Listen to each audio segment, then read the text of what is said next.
stream started before you went. Happy season.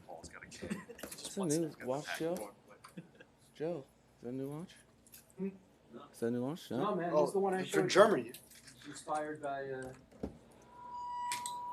all the watch talk. Okay, yeah, maybe you shined it up over the weekend. Yeah.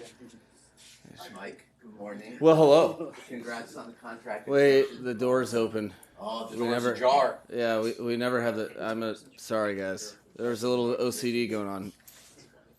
Yeah. Is that a thing? Yeah. Yeah. No, I was once the door shutter of all meetings for Kyle Shanahan for about 11 years.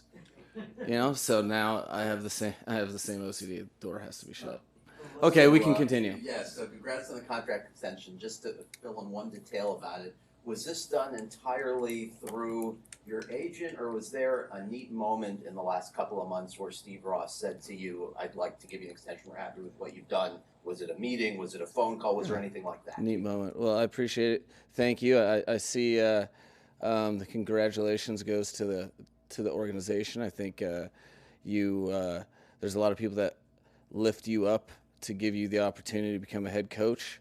But once you become a head coach for that program to sustain, that takes each and every person involved in it. So I see that's an accomplishment for the organization. And there was a neat moment, as you'd phrase it. It was I had dinner over at Mr. Ross's house a couple weeks ago. So it was a great dinner. I ate all of my steak. Did you eat your vegetables? I did. They gave me minimal, so they anticipated that. So did you have an idea that was that the discussion of the dinner? I mean, I'm trying to get to the details right here. You don't. I knew he wanted to have dinner, and I knew I was going to be a good dinner date, I guess you'd say. Outside of that, you don't really forecast too much. It was an opportunity to hang out with Mr. Ross, and so I jumped on that, and yeah, that's what employed. Mike, was there any, I guess, kind of sense of relief when you look at your watch? Because if I remember correctly, you bought that as an investment, not only in yourself, but in the work that you're putting into this team. So signing that extension, you feel some kind of sense of relief there? I really haven't even thought about it, to be honest. I think part of the, trying to have a program sustain is you have to really look at each and every day and what goes into it and what you're asking of other people and who are those people that are supporting you and really rallying the troops each and every day. I think for me, I haven't really thought twice about it afterward from the regard of, I guess I've had a ton of reasons, millions and millions of reasons to approach every day with everything that I have and really giving myself to everyone as best I can. I guess this is another reason to be motivated to kind of really attack each and every day your fullest. So I probably have just some more reasons to do what I've been intending to do since I got on grounds here, and that's September 2nd. Man, we got a great September 2nd today, and we'll I'll do September 3rd when that comes. What do you view as the common denominator between the 8 recently named Miami Dolphins captains? Really good players. I think off the top of my head, 28 Pro Bowls. Boom. How about that? It's fast facts. I think you have guys that have not only the respect and regard of their teammates, but they've earned their stripes as so to speak from the league. I think the National Football League, your peer, really the opinions of your peers. There's nothing that I think you can have a stronger attachment towards. If you're a player, it's as important as is the name on the back of your jersey, and I think with our particular unit, I think it was cool to see the amount of conviction the team had for the individuals across the board. I saw a lot of there was a lot of worthy people on this team, a lot of captain-worthy leaders, and I could tell by the way that the award was received by each individual that it meant a great deal because it was a very high honor, particularly on this team. Long, he's been through a lot in his life, professionally and personally. For him to get the captaincy, what did that mean to him and you to see that? Well, he tried to play it cool in front of all of his teammates. I'm convinced that him and a couple of other of his fellow captains probably had an emotional moment behind closed doors. That's just me guessing because I truly know how much this game means to David Long, how much, and I thought it was a really cool orchestration of a player voted captainship for him to let him know just how much regard his teammates hold for him. So it was a very cool moment to be a part of, something that I think none of his teammates were surprised by, but happy that he was bestowed that honor. When you started prep for the Jaguars, what about their defensive front jumped out at you? I think how they come off the ball, how they play with consistent technique and fundamentals, and their relentless strain. I think that's pretty obvious from the minimal game tape that we've watched. But that's something that's it's been a paramount in Coach Nielsen's kind of repertoire of defensive lines and defensive fronts that he's coached in previous teams. So very talented group that is playing hard and together. That's what I see on tape. And quick follow-up, if I can. Trayvon Walker seemed like he made a big leap from year one to year two. What kind of challenges he present?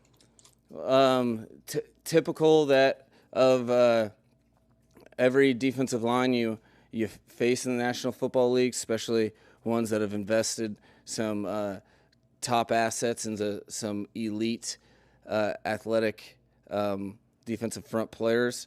I think you really, both on run and pass, not just on pass, but in run, you're scared of Walk making a play at the point of attack or from maybe from the backside of a play. I think his game is kind of just saw little glimpses of evolution that is coming. You can tell that they're preparing to put him in positions to make plays and to be a primary area of focus. So that's going to have to be something that each one of our offensive players along the line of scrimmage, including tight ends and receivers, we're going to have to be aware of his game and what it's going to take several people to slow him down for sure. Mike, to build off of that, what have you seen from Josh Hines, Allen, and what do you think of your pass protection package overall? Have you seen enough from it right now, or do you think it's kind of a work in progress? Well, I think the stuff that we've gone into the off season emphasizing and things we wanted to get better at, and as far as protection is concerned, it's a very timely matchup when you're looking at all their pass rushers and the problems they present. Really kind of overlapping with some of the stuff that we've been trying to focus on and really get better connected with. I think much like you are orchestrating an outside zone run play where you're trying to tie in blockers to the course of the ball carrier. You get better in pass protection by getting better connected from the blockers and the launch point from the quarterback and having consistency with the depth and where you're kind of what you're blocking for. I think that's stuff that this group will really challenge you on, because if you anytime you have speed with the depth rushers, particularly on the edge, they can really expand your pocket. And if you're not tied together with your launch point and where your blockers are, you can have individual pass protectors get edged pretty quickly, and there's a lot of space that is tough to protect against. So I think they're a great group to start with because they're super talented. That if you're not on your game, you will be exposed, and I think that's something that you have to be used to in the National Football League in terms of protecting the passer, because you don't get a week off from elite pass rushers and unified fronts. If I may pull my Barry Jackson card here, Mm. can I get an update on two guys? Mm. Aaron Brewer, did I say it right, John? Aaron. Damn it. Aaron Brewer and Bonito Jones, where are they in terms of their practice participation levels and close to readiness for the season? Well, you're going to see them participate in practice this week. Boom. Right? All right. Yeah? Yeah. That's So fired up? Brewer can handle the snapping with the hands. He will. I mean, you don't. You have to let the player do it, but that's the anticipation, and fortunately enough, for our group, is we'll see how that progresses, and I feel great about our starting offensive line. I also feel great about the contingencies that we have in place should we have a different version of that this week. So all things I'm confident about by the work orchestrated by the individual players, and how that will play out during the course of the week. My crystal ball is broke, but we'll take it one step at a time. Why great? Huh? Why great? Why would you describe great about what you? Well, because the adversity we've had since the spring has proven to be a wonderful opportunity to really get looks at players in different spots, and got a lot of work, extra communication from all the individuals. So it's almost like they got extra reps from the spring into the fall, just because of the different lineup changes that we had and the different injuries we were managing from spring into training camp. It's almost as if it was, the training staff's diabolical plan to mix up the groups early, so that we could just not even bat an eye once we got to regular season mode. How about Tyreek Hill and Jaylen Waddle? How are they recovering from their injury deals? Yeah, they'll be practicing today, and no setbacks to relate as of yet. So we're good. They'll be out on the field today. How has Chop grown from day one of training camp till today, and is he ready for week one action?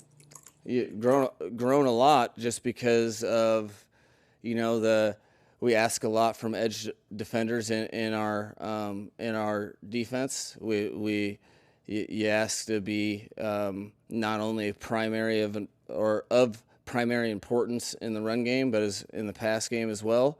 I think understanding the box that you kind of have to play within as a pass rusher is huge. Gone are the days of running the hoop at 11 yards that you can get some college productivity at. Typically you have to really tighten that angle, because quarterbacks don't drop back as far, as well as just different keys to how to play the game within the game. Different stance keys that kind of diagnose run or pass, situational awareness, all of these things. He doesn't waste a day out on the field, which is good news for us, because he's a talented player that we're counting on to contribute. And I would expect nothing else from. That's the great thing about Chop, is he attacks each practice the way a veteran would, where you're trying to get something out of it, and adding to the tools of your game. Presumably you guys took a close look at Brian Thomas during the pre-draft period. What was your evaluation of him as a player? super talented player that has a unique combination of being able to be a down the field, third level receiver that can track and make plays down the field, while also having a route running skill set to do your underneath and intermediate routes. You see a very talented individual that can take his game as far as he wants to take it. I think it's adding to the plethora of LSU Tigers out there in the league. He's a very talented individual that we will be well aware of when he's out there on the field. It won't be a surprise because we did a lot of work on him coming out. What are some factors that you'll consider each week as far as running back touches? Obviously, those guys are healthy right now. You have a lot of talent in that room. What are some of the things you think about each week? Each week, just trying to get individuals opportunities and let those opportunities shape their overall breadth of how many touches they get in the course of a game. I think it's important to make sure that guys have the opportunity to it doesn't take long for in a game or for you to get a guy a couple carries here, and then the next guy gets a couple carries, and then you feel, okay, well, this dude, it's one of his days. We better lean on this guy and give him more. So I think it's just to get everybody involved is important for me, and then letting the game take its course on whose competitive edge we're going to lean on the most. You're in a unique spot at receiver because you have obviously your three veterans with Tyreek, Jaylen, and Braxton, but then you have options this week. You have two young guys, 4 and 5 with DeBose in the league, and then you have two really experienced guys on the practice squad with Chosen, Esford, and obviously Ezekama's coming back from his injury. How unique or difficult is this call about whether to elevate the practice squad guys, go with the young guys? I know Danny Crossman's part of that decision. Is that kind of an unusual spot to be in? I guess in a healthy regard, yes, it would be unusual just because there's a couple different directions that you can go. I think, again, you try to facilitate the most opportunities possible.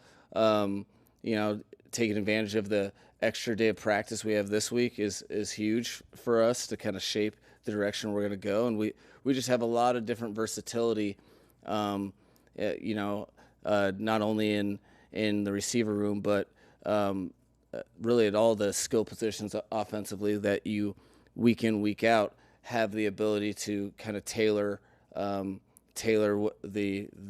how it's going to manifest towards kind of the people you have. So it will be. I think it's the bottom line is that I feel very good about where that room is at because of the existing assets that we had, and then the people who we were able to add. I think fit the mode of what we're trying to do and trying to be as fast, physical with elite technique as possible.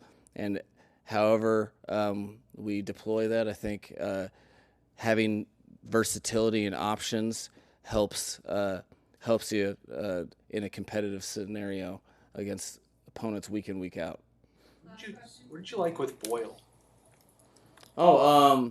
So had followed him through the course of his NFL journey. There was some good overlap tape that I've had in previous years, and then this past preseason, I thought he did a great job. I think it helped me personally, having personal connections with two of his previous coaches, that being Bobby Slowick, and then as a play calling offensive coordinator in Houston, and then Matt LaFleur in Green Bay, because you want to add value to the room, and you want to make sure that the personalities fit and that really the group can grow together. And I think not only as a player but as a person, that's what Boyle fit for me and fit for our group. So we're fired up to have him. Thank you, guys. Cool. Thank you.